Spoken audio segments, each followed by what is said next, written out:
Good afternoon, everyone. Cyclonic atmospheric spins producing rare storms. Australia, tornadoes not seen since the 1950s, northeast U.S. Now the Medicane. Mediterranean, record rainfalls dumping. Record snowstorm, 58,000 agricultural facilities affected. China. Junk food, the last thing to see the price rises, is now here, 6 to 7 to 15%. Durum wheat, non-existent in U.S. sales, and if you can get it, like in Russia, export levies, taxes. And with wheat prices not seen this high in what seems like eons, American wheat sales down. What's happening? Nitrogen fertilizer producers saying we may not have enough next year, and this could threaten global crop yields. You see why the Great Reset is here now.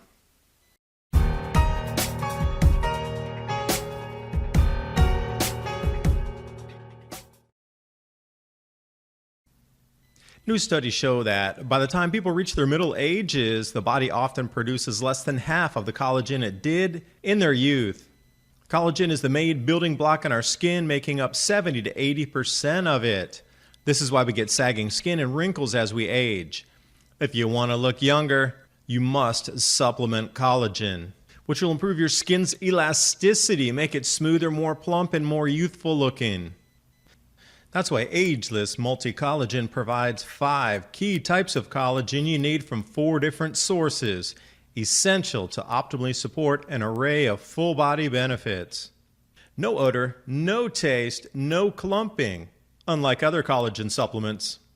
And this is why I recommend Health with Adapt2030.com Ageless Multi-Collagen, a quick way for youthful appearance. Use the link in the description box below for 51% off my favorite Ageless Multi-Collagen. And now on with the video.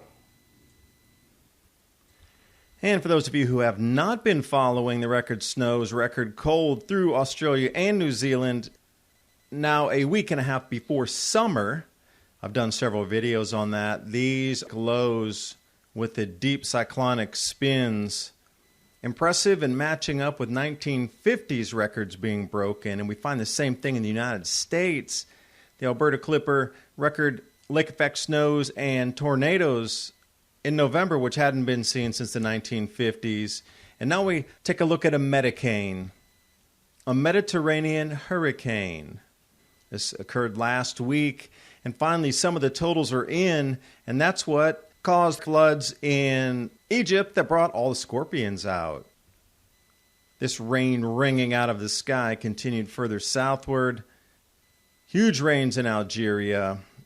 Sicily, rivers from the sky as well. Along with Cyprus, seeing some of the highest rainfall totals, quote unquote, ever recorded. Yeah, I'd like to see the real numbers going back 2,000 years, but that data is not available. So we'll stay in the modern era. What's noticed is the extreme warm water temperatures at the edges of the Mediterranean, giving fuel to this Medicane. And we're going to watch another extratropical storm drift right up through the UK next week, adding on to this. We'll get a good 6 or 7 of these out-of-place storms, all with one thing in common: gyrations in the atmosphere. And speaking of record snow, Liaoning and parts further toward North Korea, Heilum Blizzard, first season snow, abnormal to say the least. Problem was all these greenhouses are being collapsed by the snow. They weren't prepared for this heavy winter snow. They're in the transition period in fall to snow time in the winter, and then they usually harden these greenhouses with extra structural bracing inside. But this caught everybody off guard. The frames were bent. And the film, obviously, the 6mm poly is what they're using predominantly in China, was also split if the facility itself wasn't caved in. Now, you look at one of these and say, well, that's terrible, that 1 or 2. No, 58,000 of these were damaged. So you got to think about the agricultural losses occurring on this plane of it. You know, we're looking at the Rubik's Cube of losses across field crops or something just like this. Crop losses take many facets as we move into this grand solar minimum. And this is downtown Shillong, which is Liaoning province capital city, closed down also from the blizzard for a couple of days until they could get the equipment in there to remove the snow. This was a record-setting early season blizzard. Now, Chinese records go back way further than even European accounts. So, again, we're talking about the modern era. They're still saying it's a record, unprecedented, etc. But if you were to go back in the Chinese historical records, 400, 800, 1,000, 1,600, 3,000 years into the past, perhaps we would see a matchup with the onset of this and Beijing, also with a first season snow dump of more than a foot in a blizzard. Now we're looking at these signs in the skies: atmospheric cavitation, cyclonic storms with incredible amounts of rain or incredible amounts of snow, and wind velocities accompanying that. You knew the crop losses are here, and the beginning of the price rises. We've seen that in the staples, but now it's actually moving into the supermarket where the producers of what would be considered junk foods, like Oreo cookies, factory produced in a box in your supermarket, were the last things that were going to get tagged on the price increases compared to meat or chicken or milk. And Modales International, massive food producer, they're going to pass the cost rate on to everybody out there buying 6 to 7%.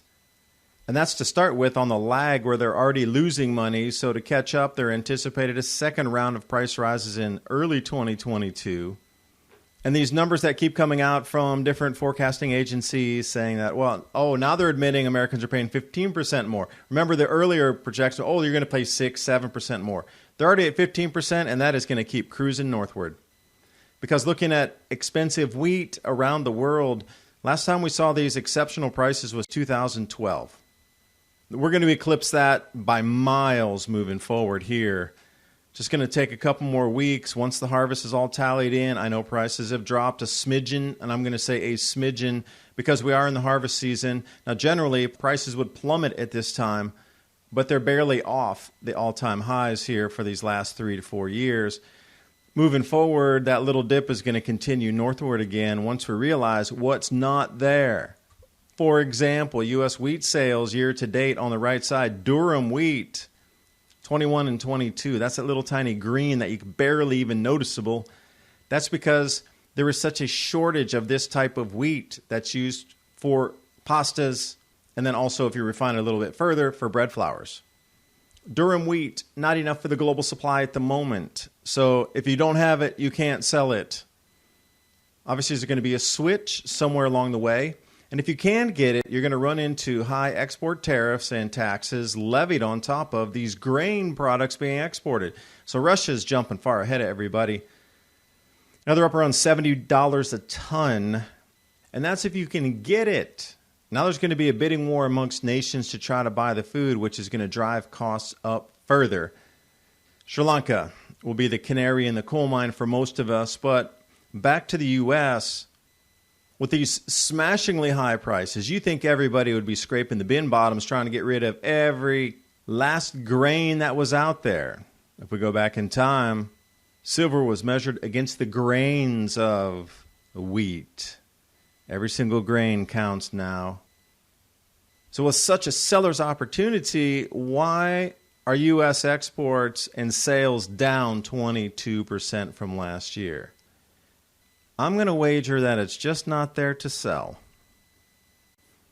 Now what was just shown with the weather anomalies continued to intensify and these grain prices running north, and now countries trying to protect by overpricing to try to demand destruct, and hopefully they'll move to another country, these buyers, because they might not want to pay $70 a ton over. Here's where it starts to get a little nightmarish. If we're at this level of losses already and these types of prices, and we still are using an enormous amount of fertilizers, pesticides, herbicides, and chemicals in the process for the large agribiz, look at this. This is off U.S. Wheat Associates November 5th update on the Global Wheat Report, which I linked below in the description box. All tonight's stories are linked there as well. CF Industries producing nitrogen fertilizer, and they're saying, whoa, we have a huge problem. Natural gas prices, okay, but the inavailability or cut off of gas to certain regions of the planet and the distribution networks, labor shortages, and everything you're hearing in the news is leading to one conclusion here. They're looking at a fertilizer shortage next year. And you might go, well, I don't use fertilizer in my garden. I'm organic.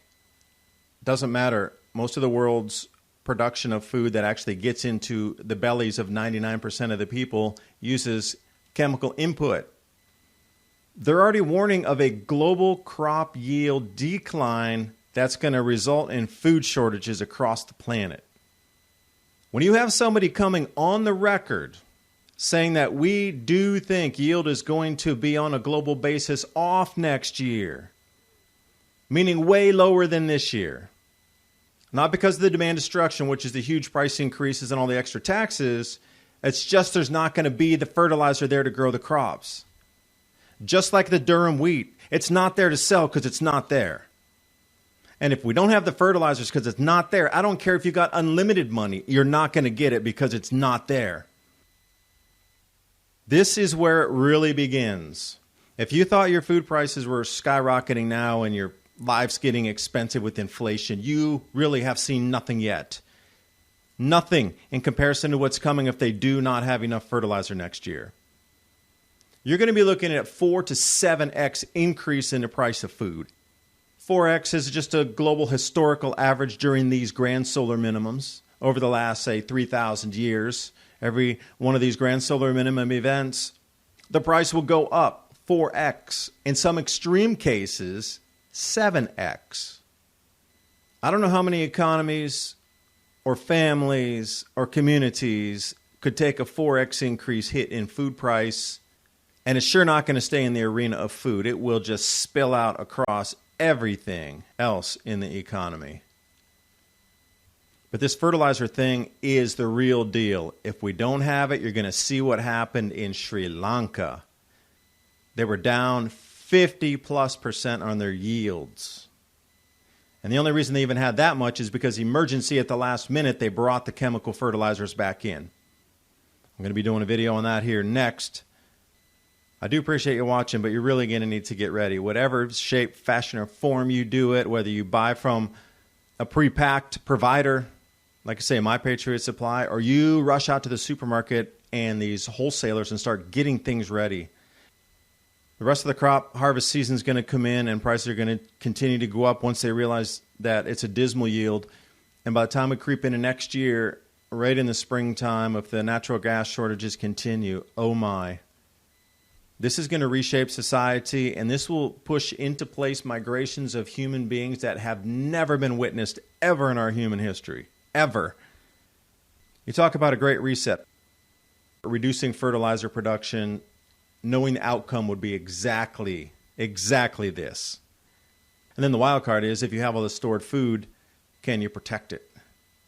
All the links are in the description box below if you want to chase down more of the leads in the articles. I do thank you for watching. Hope you got something out of the video, and I will see you next time. Get prepared this weekend.